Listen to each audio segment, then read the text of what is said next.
Hello, Antonio Denez here. Welcome to another class of Career Acceleration Hub, a hub dedicated to teach all the skills necessary for a long-term successful careers. Skills that are not taught around, such as emotional intelligence, productivity, procrastination control, influencing and persuasion, and many others. In this hub, you will find all the lessons that we of leadership management that we have been teaching for more than 14 years in all these amazing universities and many others around the world.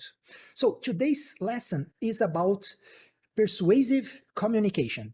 So this skill is really important for two reasons. The first reason, it's because we can use this skill not only in our jobs, but also in our personal lives. So we needed to be persuasive to communicate and to talk with our bosses, with our suppliers and customers, but also with our kids, parents, and loved ones. And we use communication during the whole day, all days of our lives. So it's a super skill, folks. So this is the first reason why it's really amazing skill. The second reason, it's because the world, it's full of clutter, and the attention span of human beings, it's about only 8 seconds. So we needed to be able to cut through the nose and deliver a message, our message, to busy people that have only 8 seconds of attention span. And how we do it? We do it by incorporating brevity and clarity into our message. So let me demonstrate this principle in this fun game here. So let's suppose I'm selling an apartment, okay? And I'm gonna show you the price here in the screen. I'm gonna give you 2 seconds for you to guess the price. Ready? Let's go. 1, 2. What is the price? If I ask, probably very few people are able to say with 100% certainty what is the price that I am asking for this apartment. Now let's insert some organization in my message.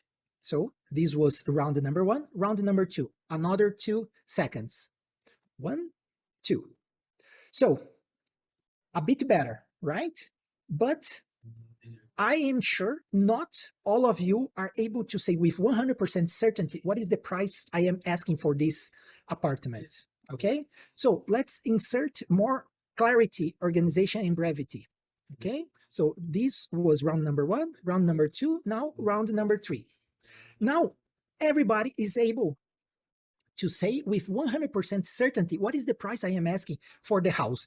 And what I did, I simply organized my message with these principles here. So if we want to improve our persuasive communication, we need to improve our brevity and our clarity using these 3 tips here. So tip number 1, be essential. So select few essential messages to convey in each communication. Tip number 1.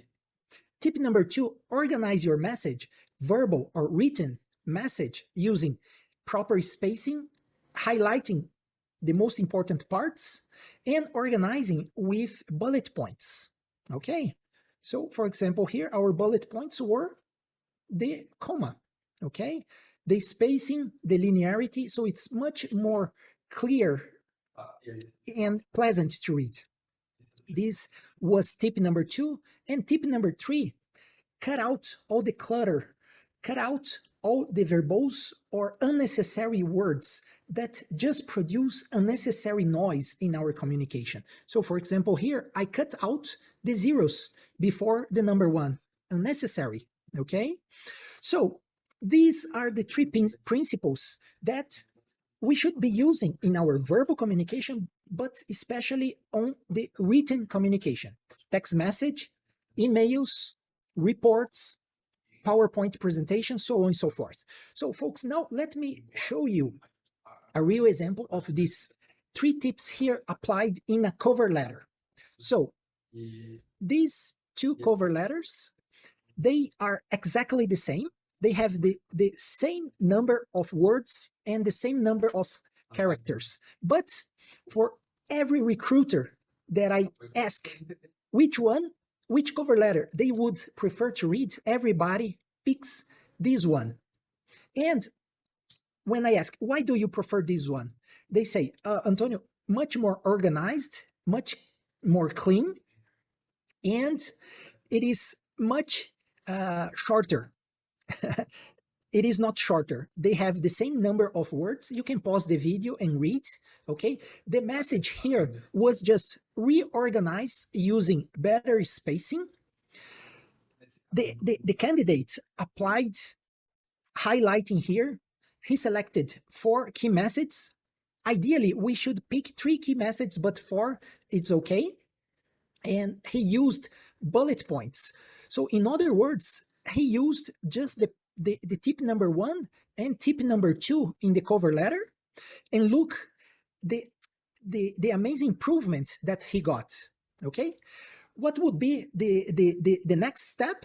He could eliminate all the unnecessary words, but here he didn't do that. So the number of words, it is exactly the same in these 2 cover letters. So all recruiter, so these were 2 cover letters. The guy got a job at the Bain Company, one of the world's top consulting firms. And for all people, not only recruiters, but all people that I ask which cover letter they would prefer to read, they pick this one, and all have the same perception that this one, it is not only more pleasant, more clear to read, but they also believe it is shorter.